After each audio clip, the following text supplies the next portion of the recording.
One rainy, dark night, as dinner hours rolled in, a young dasher named Dan decided it would be a great night to DoorDash. Dan was in his last year of college and very short on cash, which is why he decided to start DoorDashing. He drove a 1997 Honda Civic that ran occasionally and very unreliable. When his car didn't start, he used his bicycle to get around. On occasion, Dan actually preferred his bicycle over driving. He was really into saving the environment and going green and felt he's making his contribution by not driving vehicles ran by fuel. However, at times he had no choice but to drive due to certain distances and low on cash when doing jobs that required driving. On this particular night, as the weather was just drizzling, Dan went to start his car, and sure enough, this would be a night it decided it wouldn't start. Dan tried multiple times to start his car, but it just wouldn't start. So, he decided to hop on his bike that night. As he began door dashing, the rain came down even harder, causing him to be soaked throughout the ride. But he continued dashing. He got an order at a nearby pizza shop and began heading there. After picking up the pizza and getting back on his bike, a woman and a little girl were standing on the side trying to get Dan's attention.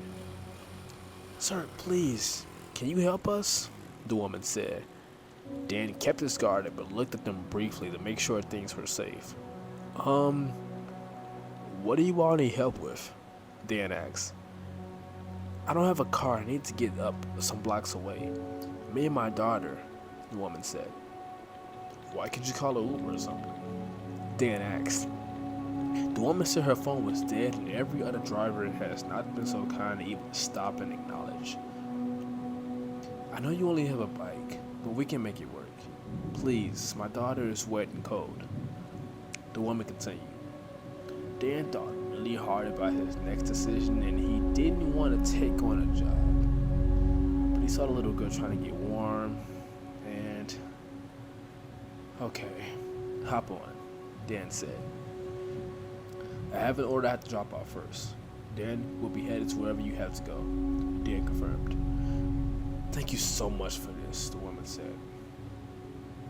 As they rode, the woman shared a blanket with Dan and put it on top of his head to stop some of the rain from getting on him. Moments later, Dan pulls up to the house to drop off the pizza. The customer requested you hand him the order, so Dan rang the doorbell. The man answering saw Don was soaking wet as well as the pizza. "Jesus, son," the customer said as he opened the door in pizza and saw it was very soggy. "Look, son, I'm afraid I can't accept this.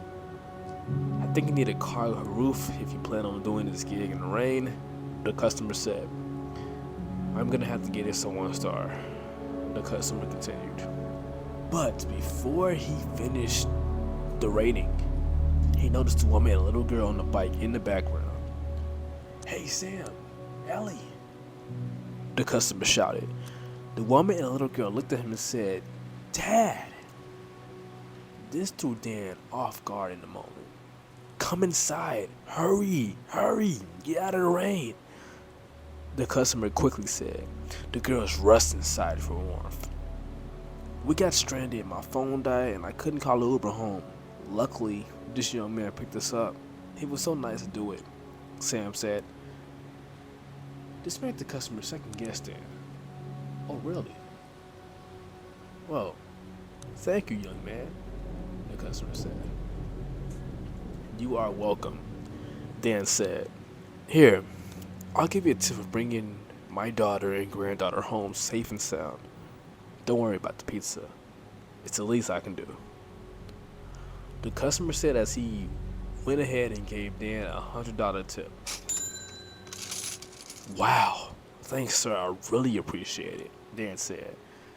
"Ride safe, bud. Stay dry," the customer said. Dan began to head back home for the night and the rain let up as he got closer to home. He then put the $100 towards getting his car fixed with a new starter to hopefully improve the chances of it starting more often, and he won't have to worry about it starting when it wants to. The extra $100 really helped him out greatly, and he was very thankful. Plus, he got a family back home safe and sound. Dan felt pretty good about himself that night.